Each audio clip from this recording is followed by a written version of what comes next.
Whew. Let's look at the Egyptian hieroglyphics.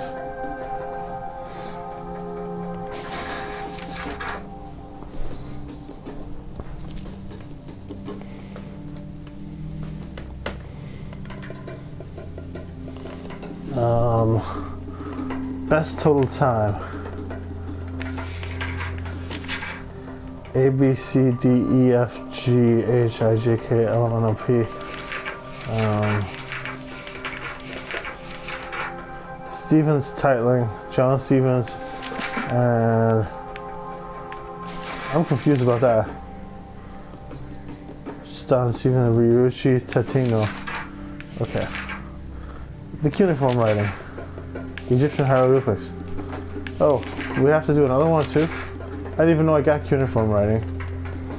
Okay, a lot of reading to do. Babylonia tablet covered with cuneiform letters. Cuneiform writing. Emerging in lower Mesopotamia between 3400 and 3200 BC, cuneiform script is, along with Egyptian hieroglyphics, the earliest known systems of writing. It is initially intended to transcribe Sumerian. However, it becomes a dominant system throughout the former Middle East. Cuneiform writing begins in pictographic form and silhouette type shapes. Certain symbols were also used to represent a more significant part of an object. For example, a star to evoke the sky. The forms then evolved to represent verbs, for instance, bread for eating or water for drinking. In addition to these pictorial representations, the cuneiform writing system includes phonograms and phonetic signs that are used to transcribe sound, and additional signs to represent figures. It is gradually adapted to several other languages, including Akkadian, Hittite, and Elamite, and remains in use until the beginning of the Christian era. The name cuneiform stems from the Latin word cuneus, or wedge, and the fact that the documents were written on clay tablets that transformed into wedge-shaped impressions from the stylus. Whatever. Guess I should read some more. Because reading is so cool, apparently. People like reading nowadays. Egyptian hieroglyphics. Egyptian art with stelae with inscriptions. Stele with inscriptions? Yeah. The first Egyptian hieroglyphics date back to the end of the 3200 BC. This formal writing system, which is born around the same time as cuneiform script, is used for more than 3,000 years. The word hieroglyphic comes from the Greek adjective hieroglyphos, which literally means sacred engravings. In Egyptian society at the time, writing is linked to political and religious power. The pharaoh's scribes have the sole privilege of using hieroglyphics to write official letters. The hieroglyphics were plotted on shards of pottery, ostrakhan, or on paper form derived from papyrus using a reed. This reading reminds me a little of like Assassin's Creed, where you get to sort of read as you go along, and if you want. And I usually don't do the reading, so I thought I'm doing a let's play, I might as well do the reading. The originality of Egyptian hieroglyphics stems especially from its figurative nature. Hieroglyphics are pictorial drawings that designate an object or an action. These characters can represent real or imaginary objects, such as human figures, animals, or divine representations. Egyptian writing also includes a system of phonetic signs, meaning the sign is read independently of its visual characteristics. Unilateral signs and phonetics complements are also used to transcribe one or several consonants, vowels, as well as give indications of etymology. Egyptian hieroglyphic writing has given birth to two other forms of scripture used in Egypt. Hieratic, which is a cursive writing system in ink with a reed brush invented to allow the scribes to write quickly, and demotic writing, which is a scholarly script used for document and letter writing. Yeesh, that's a lot of reading. Let's move on. I think we'll probably do one more little reading. Oh, and I think we just got some more stuff to read, right? The Chinese characters. Let's read about them. Buddha and his disciple Subhuti from the Diamond Sutra 868. I'm confused about these asterisks. Oh, I see. This is page 4. So the asterisks are each pages. Okay. There's 4 asterisks, and then the one that's the page that I'm on turns black, and the rest of them are grayed out. The Chinese characters. Chinese characters, or letters, were not originally designed to facilitate direct communication between individuals, but rather to symbolize the relationship between men and the afterlife in the context of rituals. I might have been wrong to say that characters are letters. According to the legend Kanji, a minister of the Yellow Emperor was charged with the task of creating characters for writing. Yeah, so write characters or letters. And is designing characters according to the special characteristics that he observes in all things. All Chinese characters are logograms, but there are several derivative types. Pictograms are simple characters that can be combined to form an ideogram. Hopefully you didn't hear any of that noise that just occurred, which is a more abstract idea. These signs are more complex, consisting of several pictograms as well as being associated with a key, which acts as an indicator to specify the lexical meaning of the ideogram. I hope you understood that, because I did not. Chinese has another set of characters called phonosemantic, which makes up over 90% of the language. Phonosemantic characters, however, are associated with a key that is designated by pronunciation. In addition to the Chinese writing system, paper is one of the 4 great inventions of the Chinese native Kowloon. Not only improved the paper-making techniques, but also made it possible to use a variety of materials such as tree barks, hemp, and flax. At the time, his process remains a long, well-kept secret and doesn't appear in Western Europe for quite a while. Yeah, should I keep reading these? I think reading these is, I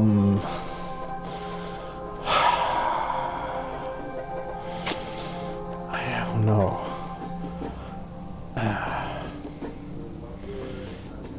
I feel smart reading these, so let's just keep reading them. I really feel more stupid than smart, but I feel like it's, at least I'm attempting to take in the education this game provides. Move objects to avoid traps. Yikes. We did it.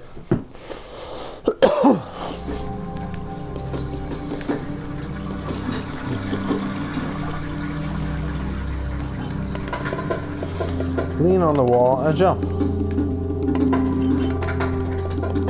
We did it. Yay, more reading. The Greek alphabet. Let's stop playing a video game for a moment and read. Or maybe reading is the game. Greek script, lintel with inscription of the Emperor Justinian, 538 AC. The Greek alphabet. The invention of the Greek alphabet dates back to the 8th century BC. I misread that somewhat, but it's good enough. Initially, there are several variations of the Greek alphabet.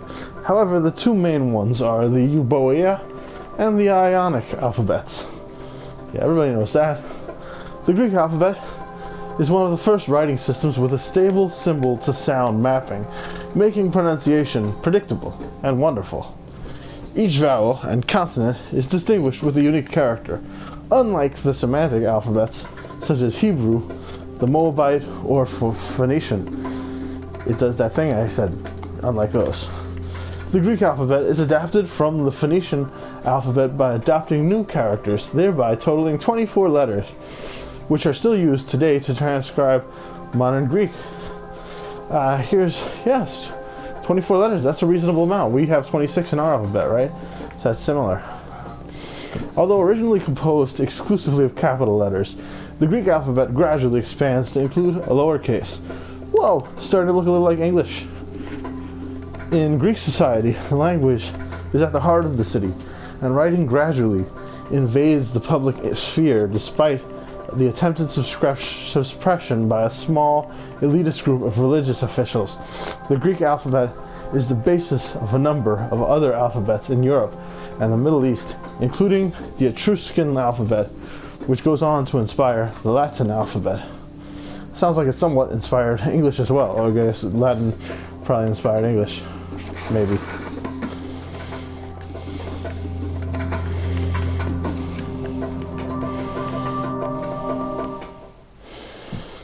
Okay. We're starting to get to the point where I'm starting to understand a little bit. I'm very curious about that white ball. Maybe I should just touch it a little bit. Let's just touch it. This dot may be the key.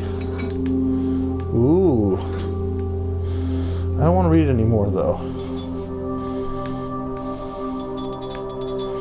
No more reading. We're gonna stop here.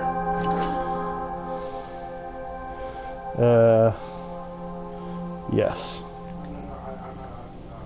This is where we stop. Look at all this neat stuff. Wow. I got a lot of games to unlock. Oh, and this level has six things, 6 chapters.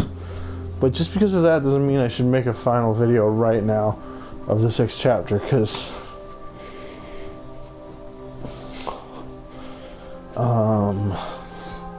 actually, why not finish it off? Let's just do it. The Latin alphabet. I'm a collector. I got 6. I got all 6.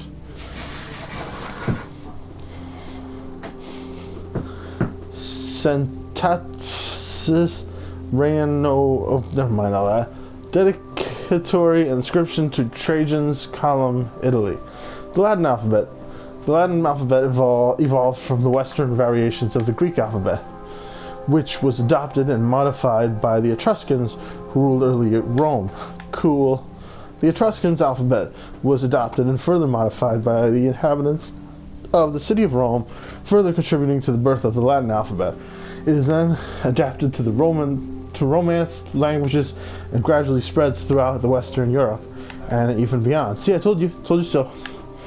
Yeah, I guess French, Spanish, all those languages, now that I think about it, also have those same upper and lowercase letters, and about 24 of them, like the other one did. The Phoenician, was it? I can't remember now. Let's go back and look. The Greek, like the Greek did. Right. So, yeah, the development of the Roman Empire results in it dominating the whole of the Mediterranean world, thus securing itself as one of the most extensive political entities in history. Latin culture heavily influences the Mediterranean countries with regards to language and religious belief, which peaks when Emperor Constantine converts to Christianity in 312 AD. The Romans are responsible for most of the diffusion of ancient Greek culture by translating many texts and maintaining the use of the Greek language and its alphabet. The Latin alphabet, which consists of 26 letters, is originally made up of an entirely uppercase alphabet. It was only much later, under the reign of Charlemagne, 768 to 814, that the Alcuin Society of York creates the Caroline minuscule, which acts as the basis for modern forms of the Latin alphabet. The Latin and Cyrillic alphabets are the most employed writing systems in the Western world to this day. Cool. We got into modern times. Origins. We did it. Oh, we need the white thing. The white thing is the key.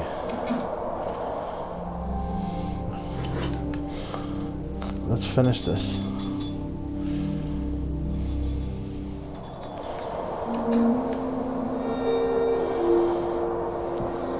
We did it.